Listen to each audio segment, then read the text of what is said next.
Alright, good evening, good morning, good afternoon, whatever it is, wherever you are. I hope you're having a good one. Welcome back if you've been to this channel before. Tonight we are tying an old Welsh fly, and I do apologise to anyone of Welsh origin on here. Kiwi accent's probably going to make a mirror of this, but it is the Coch Bonddu. Now for years I called it the Coch Bonddu, but no, Coch Bonddu. It's a cool little beetle pattern. Yeah, nice and simple, and a good place to start for anyone learning to tie dry flies. We've got a little gold tag, a bit of peacock herl, and some hackle. I'll be using furnace, but for those of us here in New Zealand, I know it can be hard to find different types of hackle beyond black, grizzly and brown, but make the adjustments as you need to. It will still fish well, but if you're tying it as close as you can to the traditional furnace, it's a good one to go for. Generally like just about a third of it with a hackle, but if need be, you can also go a bit thicker on there with it, which will ride nicely over more turbulent water. Or alternatively, it's another variation, you can get a little tail on there, which helps balance it out as well and helps it ride differently and give a bit of a different look. But we'll stick to keeping it as traditional as we can, and we'll crack on, give it a nudge. Hope you enjoy, and let's get into it.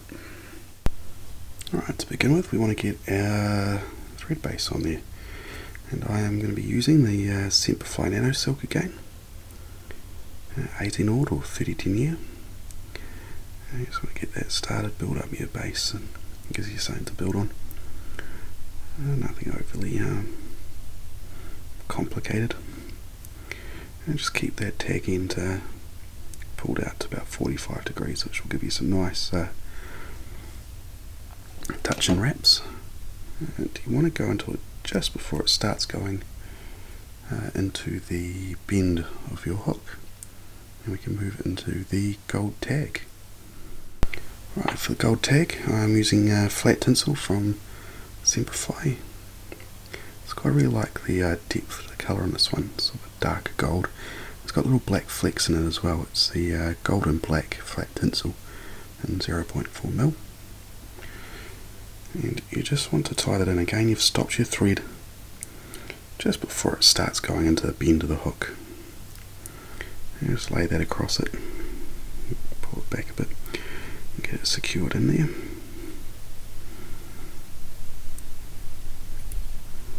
And just again, once you've tied it in, just don't go down past that bend of your hook. We're going to be wrapping that in the gold tinsel, which will just wrap up. I really like the black flecks on this. It's just gives it a different look. I don't know if it'll bother the fish any, or if they even care, but I like it. I feel like it kind of breaks it up, so it's not just this solid mass of gold on the butt end of the fly.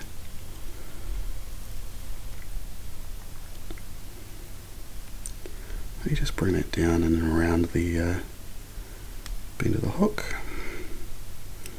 And you're just starting to go down it a wee ways, and just bring it up, which will help secure it all in there. And just slightly overlapping wraps.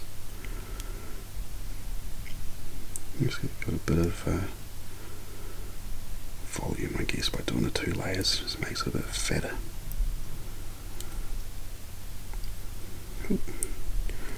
Try not to get yourself tangled up too much, and you can secure that in.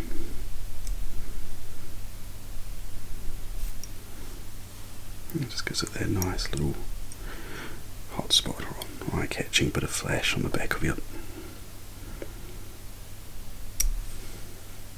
Right, next up we've got our peacock herl. Always one of my favourite materials. I love those greens. And you just want to get that back up to your edge of where you're going to tie it to. About there. And just get that tied in. Just Just work your way back to the edge of that gold tag, and just leave your thread hanging down there, as we're going to use it to guide the hurl and get rid of them. Usually end up with one that I have to cut off, but I got them in 3, so hope we have a bit of luck there with the rest of it. Yeah, like I said, just keep that. I use the thread as a guide. I feel like it helps me make a bushier body, if you will. Just got a bit caught up here. That's alright, good time to point it out that things don't quite go right with them. Just take your time, go back, give it another go. It's easy to go with the old she'll be right attitude and crack on, but especially when you're early on, it doesn't hurt just to wind back, give it another go, take a breath and crack on. But as you do a couple wraps, just wrap your thread forward and you'll see it's just building up that lovely sort of beetle shape for the body. And we'll get up to where we want to tie it in, because we've counter wrapped. I find it makes it easier. It's always good to counter wrap where you can. I find it makes it easier to tie in whatever material you're doing, or if you're making a ribbed body over some pheasant tail or something, if you counter wrap the wire it gives it a bit more strength. The other thing as well with this, and I haven't really mentioned it at the start, is you can rib these. Sometimes you can do a dubbing loop with nothing in it, use that to wrap it, or put some glue in underneath which will hold it as well. I haven't been doing it, I've just been cranking these out. They seem to be holding up alright last season, and hopefully they will this time around. But we'll get into our hackle and see how we go. Alright, hackle. Again, we're using the furnace, which is that red with the black right up against the stem. Again, as Kiwis here know, sometimes it can be a limited option for what we can. So if you don't have furnace and you want to tie these as close as you can, use a brown. Generally most New Zealand based books will recommend a brown or ginger hackle.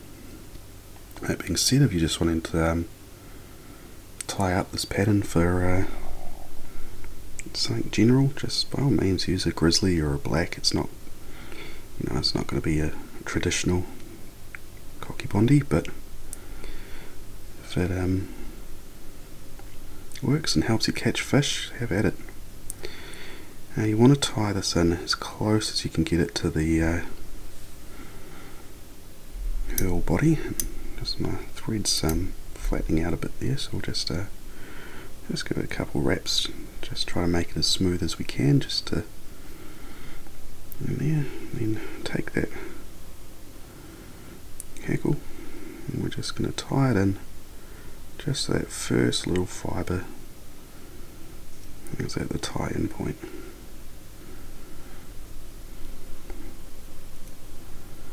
And just make your way down, just catching the end of that stem as you go. Until you get close to the eye. Get rid of that.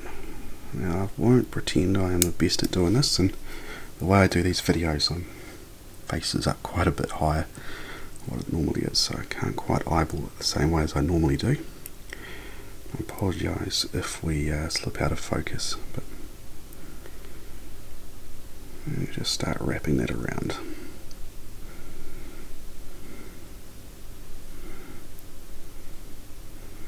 Eventually you'll like to play along, might slip around a bit, but we'll just keep building it up and just wrapping it forward, each one in front of the other. I apologise, the camera angle as well doesn't do it any justice either, but once you get to the eye, you just want to tie it in. Just a couple wraps to secure it. A couple wraps in front.